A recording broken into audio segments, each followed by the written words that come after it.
રાજકોટમાં એક તરફ ગંભીર આક્ષેપો અને બીજી તરફ સમર્થનમાં ઉતરેલી મોટી જનમેદની એક જ ઘટનામાં બે સંપૂર્ણ જુદા ચિત્રો સામે આવી રહ્યા છે. કથિત પત્રકાર દ્વારા રાજકોટ ક્રાઇમ બ્રાન્ચના ડીસીપી જગદીશ બાંગરવા પર લગાવેલા ગંભીર આક્ષેપો બાદ રાજ્યભરમાં ચર્ચા ગરમાઈ હતી.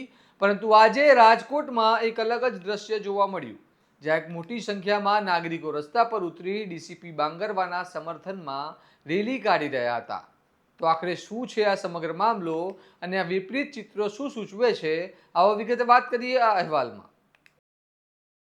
નમસ્કાર, હું ચિરાગ વર્ષાબેન. આપ જોઈ રહ્યા છો સ્વમાન. કથિત પત્રકાર સુરેશ વડેચા દ્વારા રાજકોટના ડીસીપી જગદીશ બાંગરવા પર ગંભીર આક્ષેપો કરવામાં આવ્યા હતા, જે બાદ આ મામલો રાજ્યભરમાં ચર્ચાનો વિષય બન્યો. આક્ષેપોની ગંભીરતાના કારણે લોકોમાં પણ વિવિધ પ્રકારની પ્રતિક્રિયાઓ જોવા મળી રહી હતી અને મામલો વધુ સંવેદનશીલ બની ગયો હતો. આ દરમિયાન આજે રાજકોટમાં મોટી સંખ્યામાં લોકો રસ્તા પર ઉતર્યા અને ડીસીપી જગદીશ બાંગરવાના સમર્થનમાં રેલી યોજી. રેલી દરમિયાન ગુજરાત પોલીસ જિંદાબાદ અને જગદીશ બાંગરવા આગળ વધો, અમે તમારી સાથે છીએ જેવા નારાઓ લગાવવામાં આવ્યા. આ દ્રશ્યો એક અલગ જ સંદેશ આપી રહ્યા છે, જે દર્શાવે છે કે શહેરમાં એક વર્ગ તેમના કામકાજને લઈને સમર્થન પણ વ્યક્ત કરી રહ્યો છે. આ પહેલા પણ રાજકોટમાં કથિત તોડબાજી મામલે કેટલાક લોકો સામે કાર્યવાહી થઈ હતી અને તે સંદર્ભમાં પણ ચર્ચાઓ થઈ હતી. જોકે હાલનો મામલો અલગ છે અને તેમાં થયેલા આક્ષેપોની તપાસ ચાલુ છે, એટલે અંતિમ સત્ય શું છે તે તપાસ બાદ જ સ્પષ્ટ થશે.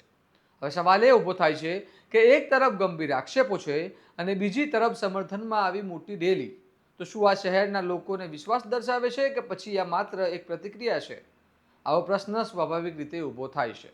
પરંતુ મહત્વની વાત એ છે કે હાલ આ મામલો તપાસ હેઠળ છે અને આવા સંવેદનશીલ મુદ્દાઓમાં અંતિમ નિષ્કર્ષ પર પહોંચ્યા પહેલા તપાસ પૂર્ણ થવી જરૂરી છે.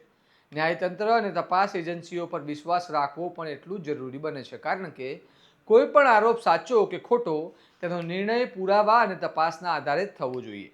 આ ઘટના એક મોટો પ્રશ્ન પણ ઊભો કર્યો છે કે સમાજમાં જ્યારે આવી પરિસ્થિતિ સર્જાય ત્યારે આપણે કેવી રીતે પ્રતિક્રિયા આપવી જોઈએ.